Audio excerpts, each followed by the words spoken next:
Je m'appelle Cissé Kane, je suis originaire de Agnam Sioul, dans la région de Matam. Je suis géographe de formation. J'ai fait un doctorat sur les transports urbains et la mobilité et les services urbains à Dakar, il y a une vingtaine d'années. J'ai travaillé beaucoup aussi sur des questions de développement, notamment aux Nations Unies, au Fonds mondial de solidarité numérique. Je suis de retour après plus de 25 ans en Suisse, en 2019. Donc, j'ai travaillé comme cadre supérieur à Dakar Dem Dikk et là je travaille au Fonds pour l'habitat social. Je suis dans une même lancée, donc comme la dernière fois, mon souci c'est que ces hommes de dimension planétaire soient connus par le plus grand nombre. Nous sommes dans un monde en perte de référence et dans un monde en quête aussi d'identité. Les jeunes s'identifient à des artistes ou à des sportifs ou à des acteurs de cinéma, et des fois à des industriels ou bien à des personnes qui ont réussi dans leur vie matérielle.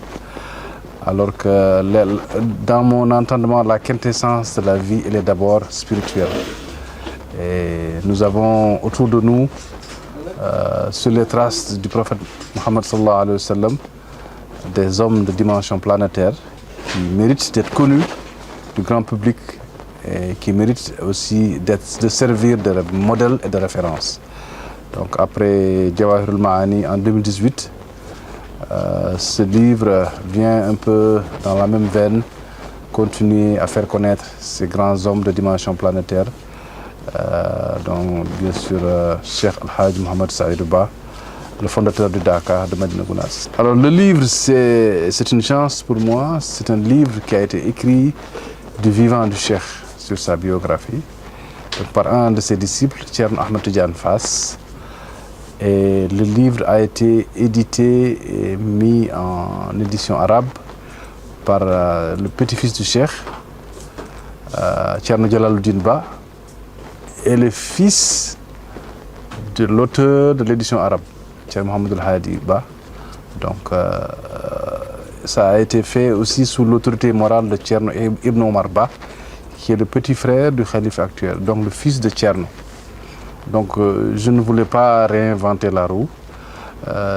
J'ai voulu me baser sur quelque chose qui existe et qui est une mine d'or, la traduire, la mettre à la disposition du monde francophone au lieu d'aller chercher à réécrire, alors que c'est une source sûre.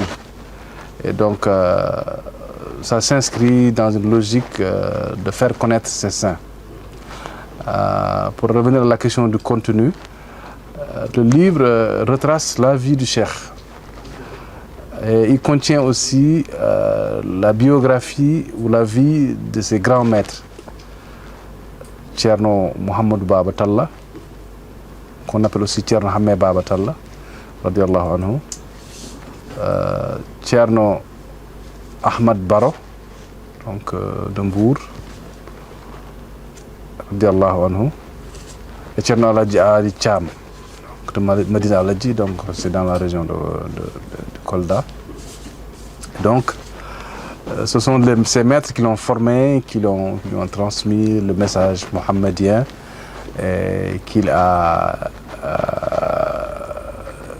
assimilé et qu'il a transmis aussi. Donc il y a aussi un autre maître connu, c'est Thierno Yorobal Anne, donc qui est aussi, dont la vie aussi est relativement, et aussi toutes les personnalités qu'il a rencontrées dans son cheminement, parmi lesquelles aussi Cheikh Moussa Kamara. Donc voilà, donc le livre retrace donc sa vie depuis sa naissance jusqu'à donc son cheminement dans la spiritualité, ce qu'il appelle lui-même son voyage vers Allah. Donc al-hijratu ilallah. Donc qui a fait qu'il a quitté son Néré-Walo natal pour aller d'abord avec son père à Ganguel Soudé, puis à Gourel Tcherno, puis retour à Horefonde, après des passages pour des études à Bokidiawe et puis à Chilon.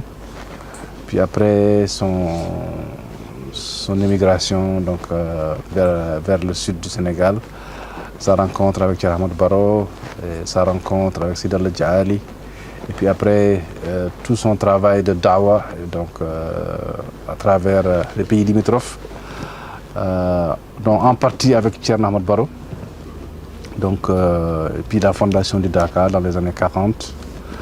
La fondation d'abord de Medina Gounass en 1936, puis du Dakar, qui est aujourd'hui une des plus grandes retraites spirituelles au monde, je précise, par la dimension et aussi par la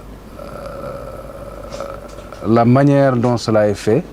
C'est 10 jours de retraite spirituelle qui rassemble des fidèles venus du monde entier, mais uniquement des hommes.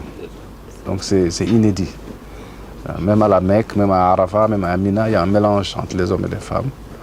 Donc c'est une retraite où on est ensemble 24 heures sur 24, à prier ensemble, à faire des invocations ensemble, et aussi à réécouter les prêches de Thierno Maodo. Parce qu'en fait, il a initié dans les années 40-50 ce qu'on a appelé les forums. Il en a fait environ 77, où il a sillonné ces régions, où il a transmis le message de la Sirat al-Mustaqim, le message de la Tariqa Tijaniya, d'une manière pédagogique, et la plupart de ces prêches ont été enregistrés. Et c'est dans ces prêches qu'on voit la dimension extraordinaire de l'homme, son amour pour le prophète sallallahu alayhi wa sallam, sa stricte observance de la sunna de Sayyidina Mohammed, et aussi la mise sur pied d'une galaxie de grands érudits autour de lui,